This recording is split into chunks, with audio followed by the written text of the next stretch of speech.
Here with Keith Appleman. Look at that forest of lights.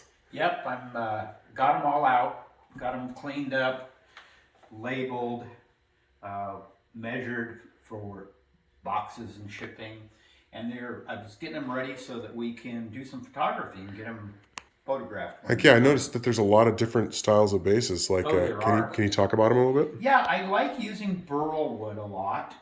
This is bocote, which is a very dense wood from Mexico.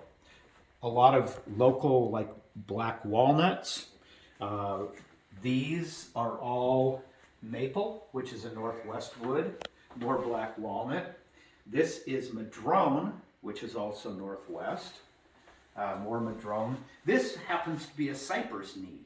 In the swamp, the tree comes up, and as it spreads out, these little things stick up out of the water. This is myrtle wood from Southern Oregon, and koa wood, Hawaiian koa.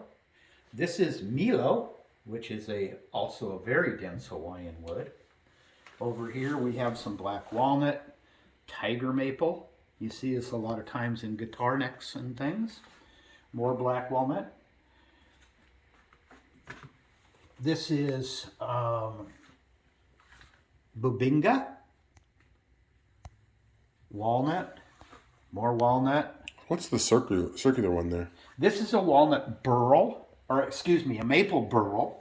And the maple, the burls look kind of like a big wart on a tree. And it's where a lot of little tiny branches came down. So the underbark has all these little figures in them. It's where they get what they call bird's eye, which is a lot of little branch figuring. So how do you? Figured amboina. So how do you make something like that? I mean, is it? Well, first I find a piece of wood and really have to look at the wood for what I see in it.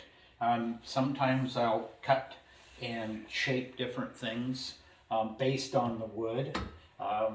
I've tried them, where I can see the sunburst coming out towards the outside of the piece. And this is quilted maple here, so I wanted to show that quilted underbark area. This is spalted maple, and the spalting that you see here is from when it's growing. It gets a little bit of water in it, so I wouldn't call it water damage, but it creates a very neat patterns in them. Yeah, they're pretty amazing. Yep. I like the fact that they're super unique. Kind of, I mean, even the bases are unique. Everything on them is unique, and I Quartz. make each one of the black bases underneath to get a certain size and proportion to what's above it. You'll see this one is tiny for the really small piece. This one is wider for this wider upright piece. So I make these, and then I paint them, and then I put some LED lights into the base, and so that we can light them up, and it shoots up through the quartz pieces. This is melted quartz. It melts at about 3,100 degrees, which is hotter than lava. It's up in the range that iron or steel melts.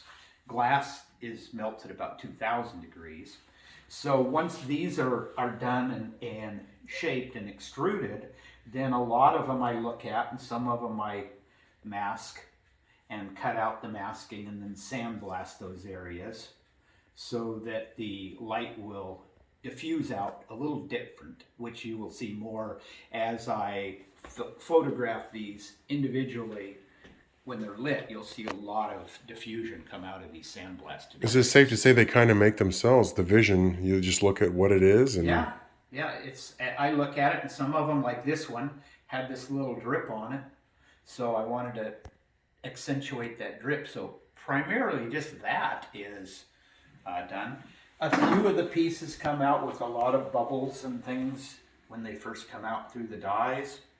Some of them, like here, I have actually sandblasted little, that's a Om symbol. yeah. Some people like to use these for meditation lamps. So the Om symbol for yoga or for meditation means something to a lot of people, and thus I wanted to make a few that were kind of in that realm rather than just what I would call exotic night lights. Yeah. Beautiful. Definitely beautiful. Lots and lots Very of. unique. There's no two even close to alike. So Yeah. I mean, I've never seen anything like this in the you world. probably won't either. As far as I know, there's nobody else doing this. Yep. Very, very cool.